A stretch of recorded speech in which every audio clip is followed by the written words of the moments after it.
नमस्कार। आकाशवाणी देहरादून से प्रस्तुत है प्रादेशिक समाचार। पहले मुख्य समाचार। मुख्यमंत्री पुष्कर सिंह धामी ने कहा, प्रदेश के सभी गांवों में मार्च 2025 तक कचरा प्रबंधन सुनिश्चित करना सरकार का लक्ष्य है। गृह मंत्री अमित शाह ने कहा, केंद्र सरकार के तीसरे कार्यकाल के 100 दिन में 15 लाख करोड़ रुपए की परियोजनाएं शुरू की गई। मुख्य सचिव राधा रतूड़ी ने नाबार्ड के तहत स्वीकृत प्रस्तावों के ऋण वितरण में तेजी लाने के निर्देश दिए। और राष्ट्रपति द्रौपदी मुर्मू ने नई दिल्ली में 8वें भारत जल सप्ताह का उद्घाटन किया। समाचारों के साथ मैं प्रियंका मलिक और अब समाचार विस्तार से। प्रदेश के 100% गांवों में मार्च 2025 तक कचरा प्रबंधन का काम शुरू करना राज्य सरकार का लक्ष्य है। देहरादून के परेड मैदान में आज स्वच्छता ही सेवा 2024 के अवसर पर आयोजित कार्यक्रम में मुख्यमंत्री पुष्कर सिंह धामी ने ये बात कही। श्री धामी ने कहा कि प्रधानमंत्री नरेंद्र मोदी के जन्म दिवस के अवसर पर स्वच्छता पखवाड़े की शुरुआत की जा रही है। ये पखवाड़ा 2 अक्टूबर को संपन्न होगा। मुख्यमंत्री ने कहा कि प्रधानमंत्री के ऐतिहासिक और दूरदर्शी विजन ने भारत को स्वच्छता के नए आयामों तक पहुंचाया है। पिछले 10 वर्षों में देश भर में करोड़ों शौचालयों का निर्माण हुआ और कचरा प्रबंधन के लिए जरूरी सुविधाओं का विकास किया गया। इससे स्वच्छता को लेकर आम लोगों में जागरूकता आई है। मुख्यमंत्री ने कहा कि उत्तराखंड स्वच्छता के मामले में सराहनीय प्रगति के साथ आगे बढ़ रहा है। उत्तराखंड को साल 2017 में देश का चौथा ODF राज्य होने का गर्व प्राप्त हुआ था। अब तक राज्य में कुल 5,37,000 से अधिक शौचालय विहीन परिवारों के लिए शौचालयों का निर्माण किया गया है। इसके अलावा 2,600 से अधिक स्वच्छता कॉम्प्लेक्स बनाए गए हैं। 9,000 से अधिक गांवों में ठोस और तरल कचरा प्रबंधन का कार्य पूरा किया गया है। 77 विकास खंडों में प्लास्टिक कचरा प्रबंधन की इकाइयां स्थापित कर ली गई है। मुख्यमंत्री पुष्कर सिंह धामी ने बताया कि स्वच्छता के क्षेत्र में नगर निगम देहरादून सराहनीय प्रयास कर रहा है। नगर निगम द्वारा आमजन की सफाई से संबंधित समस्याओं के समाधान के लिए स्वच्छता कंट्रोल रूम की स्थापना की गई है, जो 24 घंटे संचालित होता है।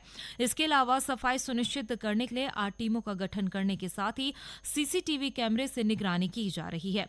स्वच्छता को दिनचर्या बनाने पर जोर देते हुए श्री धामी ने कहा कि स्वच्छता को लेकर शासन प्रशासन स्तर तक प्रयास किए जा रहे हैं, लेकिन ये प्रयास तभी सफल होंगे जब इसमें जनभागीदारी होगी। इस अवसर पर मुख्यमंत्री ने विभिन्न विकास खंडों के लिए स्वच्छता रथों को हरी झंडी दिखाकर रवाना किया। इससे पहले श्री धामी ने स्वच्छता ही सेवा 2024 क्रॉस कंट्री मैराथन दौड़ को हरी झंडी दिखाकर रवाना किया। इस अवसर पर मुख्यमंत्री ने उपस्थित सभी लोगों को स्वच्छता की शपथ दिलाई और एक पेड़ मां के नाम अभियान के अंतर्गत परेड मैदान परिसर में पौधारोपण किया। मुख्यमंत्री ने कार्यक्रम स्थल पर विश्वकर्मा पूजन किया और सभी को विश्वकर्मा दिवस की शुभकामनाएं दी। स्वच्छता ही सेवा पखवाड़े के तहत उत्तरकाशी में राज्यसभा सदस्य नरेश बंसल ने जिला मुख्यालय के दीनदयाल पार्क में सेवा पखवाड़े का शुभारंभ किया। उन्होंने श्याम स्मृति वन में जाकर प्रधानमंत्री नरेंद्र मोदी के नाम पीपल और बेलपत्र के पौधे रोपे। बीजेपी के प्रदेश अध्यक्ष और राज्यसभा सांसद महेंद्र भट्ट ने भी नई टिहरी में जिला अस्पताल बोराड़ी में युवा मोर्चा द्वारा प्रधानमंत्री के जन्मदिवस पर लगाए गए रक्तदान शिविर में हिस्सा लिया। इस दौरान उन्होंने केंद्र सरकार के 100 दिनों के कार्यकाल की उपलब्धियां गिनाई। स्वच्छता पखवाड़े के तहत चंपावत जिले के विभिन्न स्थानों में स्वच्छता शपथ के साथ ही स्वच्छता कार्यक्रमों का आयोजन किया गया। वहीं हरिद्वार में भी प्रधानमंत्री नरेंद्र मोदी के जन्म दिवस पर नगर निगम ने रैली निकालकर लोगों को स्वच्छता के प्रति जागरूक किया। मसूरी में भी स्वच्छता ही सेवा कार्यक्रम के तहत विधायक गणेश जोशी ने लोगों को स्वच्छता की शपथ दिलाई। देहरादून में भी स्वच्छता ही सेवा पखवाड़े के तहत स्वास्थ्य शिविर का आयोजन किया गया। इस दौरान स्वच्छता मित्रों ने अपनी जांच भी कराई। पिथौरागढ़ में केंद्रीय सड़क परिवहन एवं राजमार्ग राज्य मंत्री अजय टम्टा ने विभिन्न विभागों की समीक्षा बैठक ली। इस दौरान उन्होंने अधिकारियों को अतिवृष्टि से बाधित सड़कों को खोलने, ट्रॉली और झूला पुलों को ठीक करने के निर्देश दिए। जिला कार्यालय में आयोजित बैठक में श्री टम्टा ने मानसून के दौरान सभी विभागों को आपसी समन्वय बनाते हुए कार्य करने को कहा। उन्होंने लोक निर्माण विभाग, BRO और PMGSY के अधिकारियों को भूस्खलन से प्रभावित स्थानों को चिन्हित करने के निर्देश दिए। उन्होंने ऊर्जा निगम को लटकते तारों को ठीक करने, बिजली के पोल का स्टॉक करने और मानसून के दौरान बिजली सप्लाई सुचारू करने के भी निर्देश दिए हैं। ये समाचार आकाशवाणी के देहरादून केंद्र से प्रसारित किए जा रहे हैं। नरेंद्र मोदी सरकार ने तीसरे कार्यकाल के 100 दिन पूरे कर लिए हैं। प्रधानमंत्री ने कहा कि उनके तीसरे कार्यकाल के पहले 100 दिन सभी के लिए प्रभावशाली विकास लेकर आए हैं। उन्होंने कहा कि इस दौरान कई महत्वपूर्ण फैसले लिए गए। इन निर्णयों ने लोगों के जीवन पर सकारात्मक असर डाला है और 2047 तक विकसित भारत के लिए एक मजबूत नींव रखी है। केंद्रीय गृह मंत्री अमित शाह ने कहा कि नरेंद्र मोदी सरकार ने देश की सुरक्षा प्रणाली को मजबूत बनाकर सुरक्षित भारत बनाया है। श्री शाह ने मोदी सरकार के तीसरे कार्यकाल के 100 दिन पूरे होने के अवसर पर आज एक संवाददाता सम्मेलन को संबोधित करते हुए कहा कि सरकार ने पिछले 10 सालों में देश को प्रगति के पथ पर ले जाने के लिए अनेक कदम उठाए हैं।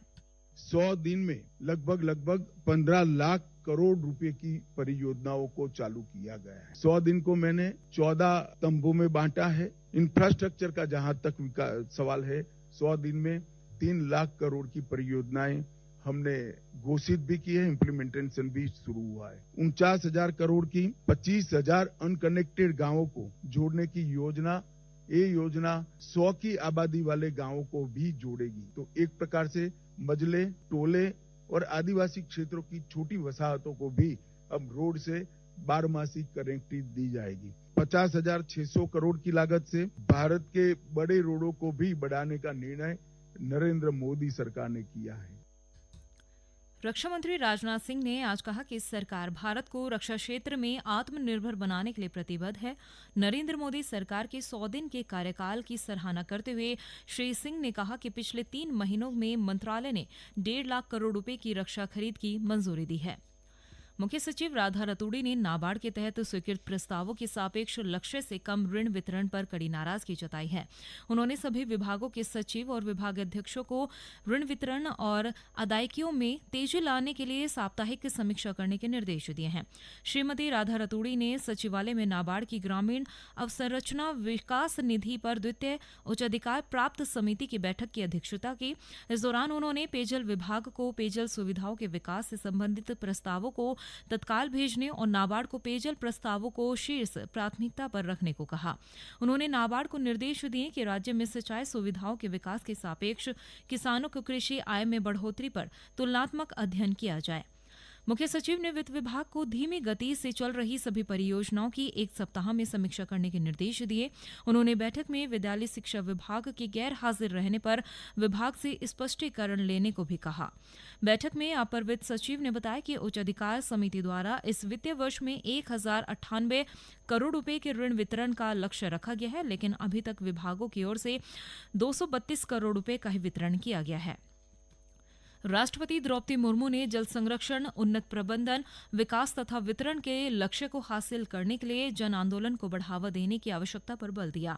नई दिल्ली के भारत मंडपम में आज 8वें भारत जल सप्ताह का उद्घाटन करते हुए राष्ट्रपति ने जल संरक्षण और निरंतरता के मुद्दे से निपटने के लिए एकजुट प्रयासों के महत्व का उल्लेख किया। राष्ट्रपति द्रौपदी मुर्मू ने कहा कि भारत के प्राचीन धर्म ग्रंथों में हजारों वर्ष पहले जल संरक्षण का उल्लेख किया गया है। पितृपक्ष की आज से शुरुआत हो गई है। आज सुबह से ही दूर दराज से आए श्रद्धालु बद्रीनाथ स्थित ब्रह्मकपाल और हरिद्वार के कुशाव्रत घाट और नारायणी शिला मंदिरों में पितरों का श्राद्ध, तर्पण और पिंडदान कर रहे हैं। मान्यता है कि पिंडदान और श्रद्धाक्रम करने से पितरों को मोक्ष की प्राप्ति होती है। वहीं श्राद्ध पक्ष शुरू होते ही श्री बद्रीनाथ धाम में तीर्थ यात्रियों की संख्या बढ़ गई है। श्राद्ध पक्ष शुरू होते ही श्रद्धालु बद्रीनाथ स्थित ब्रह्मकपाल में पितृ श्राद्ध के लिए पहुंचने लगे हैं। तीर्थ यात्रियों ने आज अलकनंदा नदी के तट पर ब्रह्मकपाल में पूर्णिमा श्राद्ध के लिए अपने पूर्वजों को तर्पण दिया है। राज्यपाल लेफ्टिनेंट जनरल गुरमीत सिंह ने आज राजभवन परिसर में एक पेड़ मां के नाम अभियान के अंतर्गत पौधारोपण कर पर्यावरण संरक्षण और हरियाली को बढ़ावा देने का संकल्प लिया है। उन्होंने कहा कि मां के प्रति सम्मान और धरती के प्रति अपने कर्तव्य को निर्वहन करने का ये एक छोटा सा प्रयास है। राज्यपाल ने सभी लोगों से आग्रह किया कि अधिक से अधिक वृक्ष लगाएं और प्रधानमंत्री नरेंद्र मोदी की इस मुहिम में सहभागी बने। हल्द्वानी में सांसद अजय भट्ट ने गृह प्रवेश कार्यक्रम में प्रधानमंत्री आवास योजना ग्रामीण अंतर्गत हल्द्वानी, कोटाबाग और भीमताल विकास खंड के 968 लाभार्थियों को आवासों के प्रमाण पत्र प्रदान किए। इस दौरान सांसद ने विभिन्न विकास कार्यों के लिए हल्द्वानी विकास खंड को 5 लाख रुपए देने की भी घोषणा की है। और अंत में मुख्य समाचार एक बार फिर। मुख्यमंत्री पुष्कर सिंह धामी ने कहा, प्रदेश के सभी गांवों में मार्च 2025 तक कचरा प्रबंधन सुनिश्चित करना सरकार का लक्ष्य है। गृह मंत्री अमित शाह ने कहा, केंद्र सरकार के तीसरे कार्यकाल के 100 दिन में 15 लाख करोड़ रुपए की परियोजना शुरू की गई। मुख्य सचिव राधा रतूड़ी ने नाबार्ड के तहत स्वीकृत प्रस्तावों के ऋण वितरण में तेजी लाने के निर्देश दिए। और राष्ट्रपति द्रौपदी मुर्मू ने नई दिल्ली में 8वें भारत जल सप्ताह का उद्घाटन किया। इसके साथ ही प्रादेशिक समाचारों का बुलेटिन समाप्त हुआ। नमस्कार।